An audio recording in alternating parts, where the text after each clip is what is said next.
شاہی اخراجات جو ہے حکومت کے ان میں کمی کرنے کے بجائے کئی گنا اضافہ کر دیا گیا ہے، تو یہ سارا کچھ اورنگزیب صاحب کا ذمہ نہیں ہے، اس میں شہباز شریف کا جو کریڈٹ ہے انہیں ملنا چاہیے۔ اور شہباز شریف صاحب معیشت کے معاملے میں ہمیشہ سے غیر سنجیدہ رہے ہیں۔ اس کے مظاہرے آپ نے بہت مرتبہ دیکھے ہوں گے، اگر یاد نہیں تو میں دو باتیں آپ کو سنا دیتا ہوں۔ ایک تو انہوں نے کہا تھا برسر اقتدار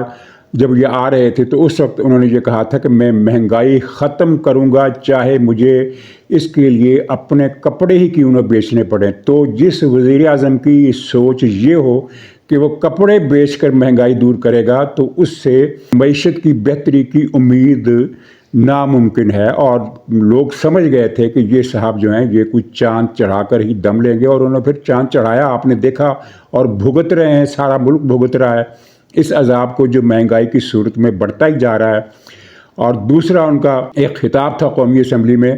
کہ فوج نے جتنی سپورٹ عمران خان کی اس کا 30% سپورٹ بھی وہ مجھے دے تو میں ملک کی تقدیر بدل دوں گا۔ یہ بات انہوں نے پارلیمنٹ کے اجلاس میں کہی تھی،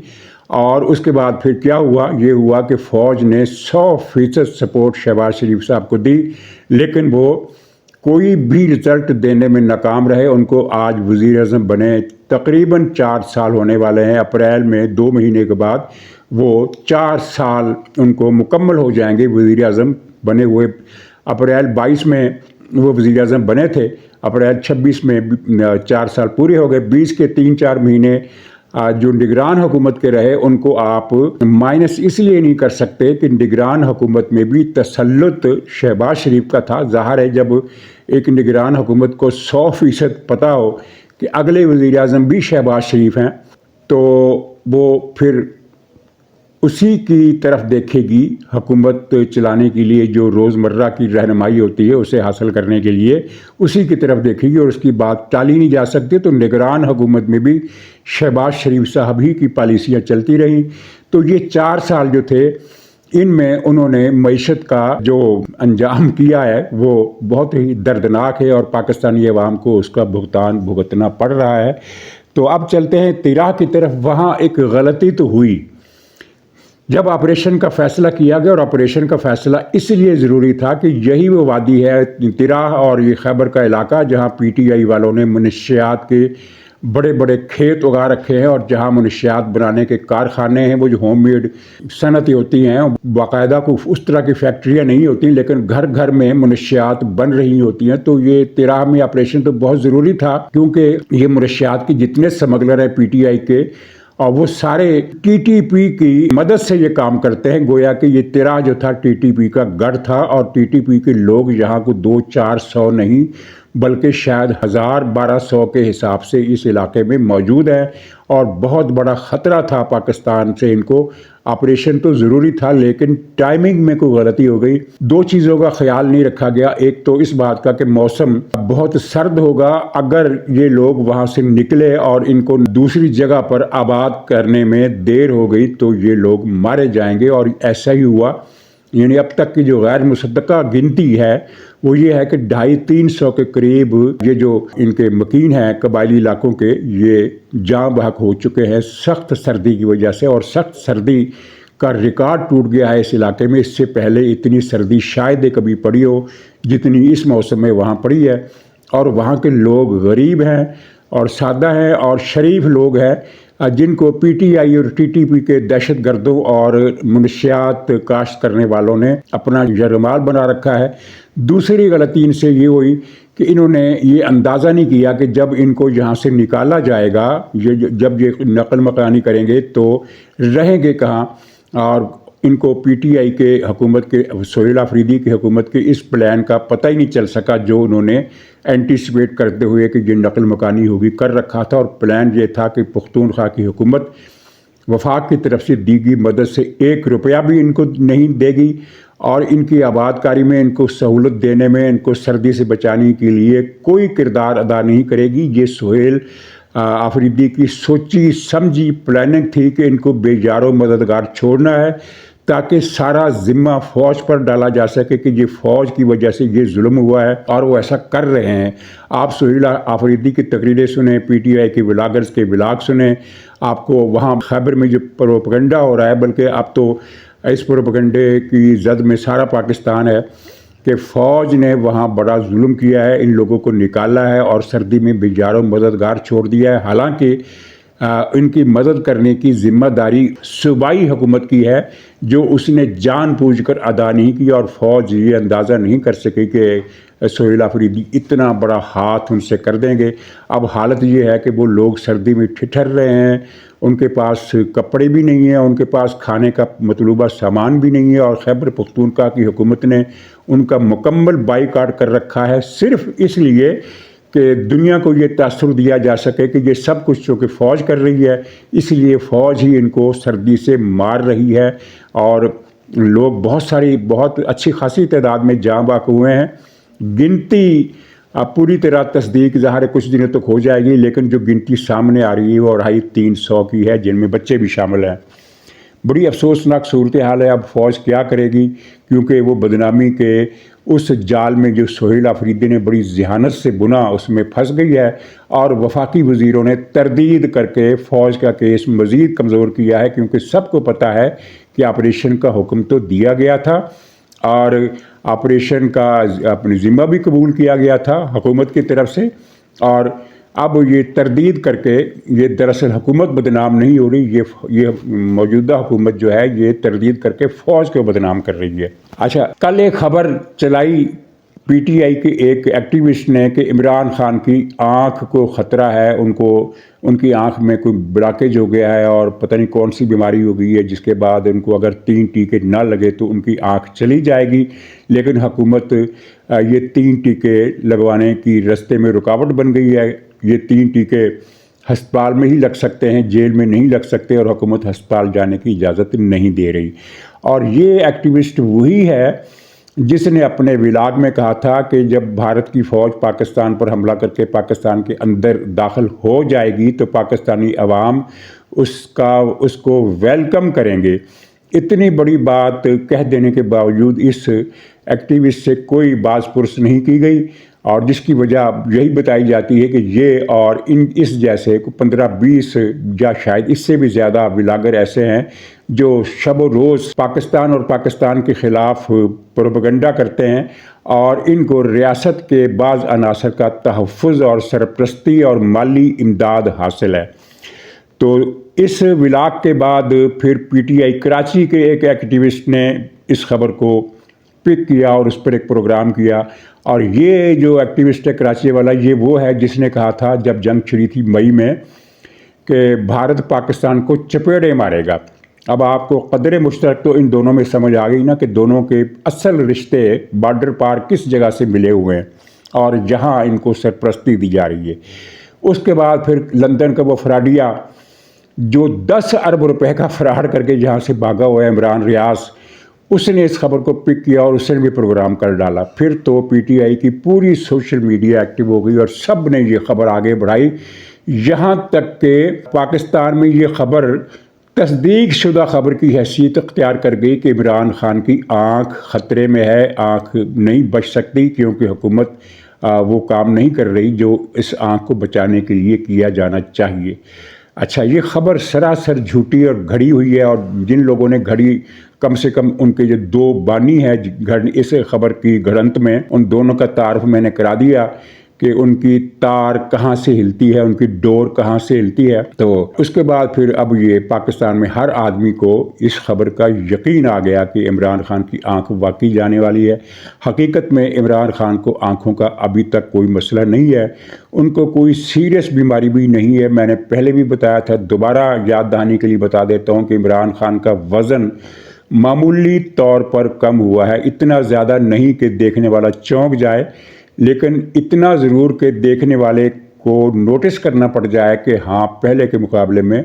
وزن ایسا نہیں ہے۔ اور ایک سر چکرانے کی بیماری انہیں تقریباً 7-8 مہینے سے ہے، اور سر چکر آ جاتا ہے اور وہ شاید گر بھی جاتے ہیں، اور دماغ پر کچھ اثر ہے۔ یہ میں طنزاً نہیں کہہ رہا، دماغ پر واقعتاً کچھ اثر ہے، جس کا ثبوت یہ ہے کہ وہ